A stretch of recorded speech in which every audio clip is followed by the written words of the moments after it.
A comment often heard is that Nashville is not exciting unless you are of age to go downtown. Well, there are a handful of activities to do other than going downtown. Nashville has the best live music all over the city and has interesting cultural landmarks all around. It does not matter what time of the year you go, you are guaranteed to have a great time. But in order for you to experience it, you will have to go yourself. I'm going to try and persuade you to visit Nashville, Tennessee, also known as the Music City. It doesn't matter what part of the city you visit, there is always somewhere to listen to live music. The town is crawling with aspiring artists trying to get their start, as well as the iconic legends we know and love. No wonder there are great live music venues all over the town.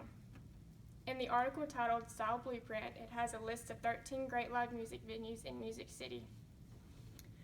The article states that whether local or tourist, everyone says that Nashville and music go hand in hand. Music has been the thread connecting the life and soul of the city and its people. Visitors have ventured here to experience the music that weaves such a fundamental pattern in its cultural business and social fabric. The beginning of the Music City starts with Nashville's earliest settlers that celebrated in the 1700s with fiddle tunes and buck dancing after safely disembarking on the shores of the Cumberland River. As the 1800s unfolded, Nashville grew to become a national center for the music publishing. The first around-the-world tour by a musical act was by the Fisk Jubilee Singers from Nashville's Fisk University. The most famous venue in Nashville, the Ryan Auditorium, was built in 1892 when riverboat Captain Tom Ryman completed what was originally named the Union Gospel Tabernacle. Nothing says Nashville like a night at the Grand Ole Opry.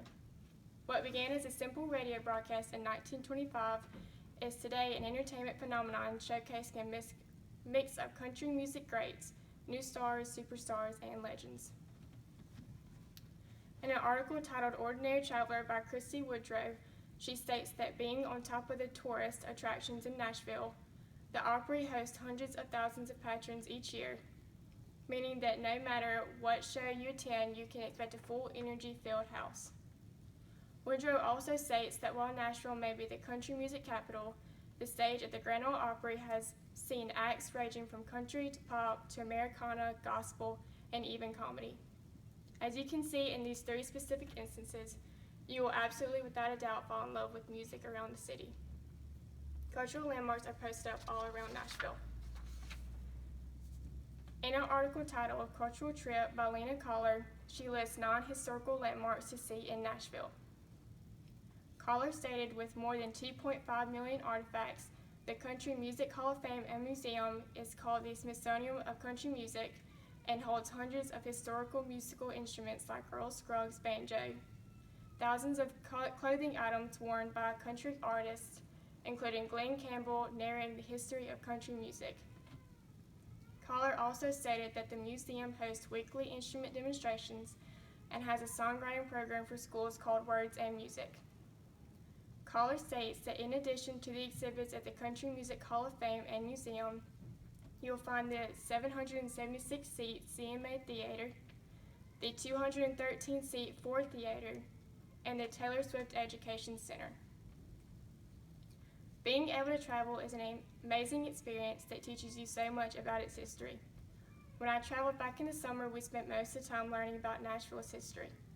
It was such an amazing experience for me because I thought the music was incredible, the cultural landmarks were breathtaking, and no matter where you went to eat, everything tasted wonderful. And an article called Cultural Trip has listed historical landmarks to see in Nashville. The article states that the Bicentennial Capitol Mall State Park sits in downtown Nashville, northwest of the Tennessee State Capitol, and opened in 1996 to commemorate the 200th anniversary of the establishment of Tennessee's statehood. The article also states that local rangers reenact characters in Tennessee's history like Davy Crockett or infamous horse soldiers at the park. Therefore, by the few historical landmarks I just mentioned, you can tell that the city has so much history. Being involved in traveling helps you learn about yourself more because you get to find out where your interests are, where your strengths lie, and I believe Nashville is a good place to start. In summary, I hope that you decide to travel to Nashville, Tennessee sometime soon. I personally think that you should go to experience the live music all around the city. Most think that it's just country, but there is more than country to be found. Live bluegrass, hillbilly, jazz, and more. Be sure to plan your trip ahead of time so you can get the perfect hotel in the hottest spots of Nashville. Nashville has an extraordinary nightlife, and I personally think you should stay downtown. For more information, you can always look up everything you need to know about Nashville, Tennessee.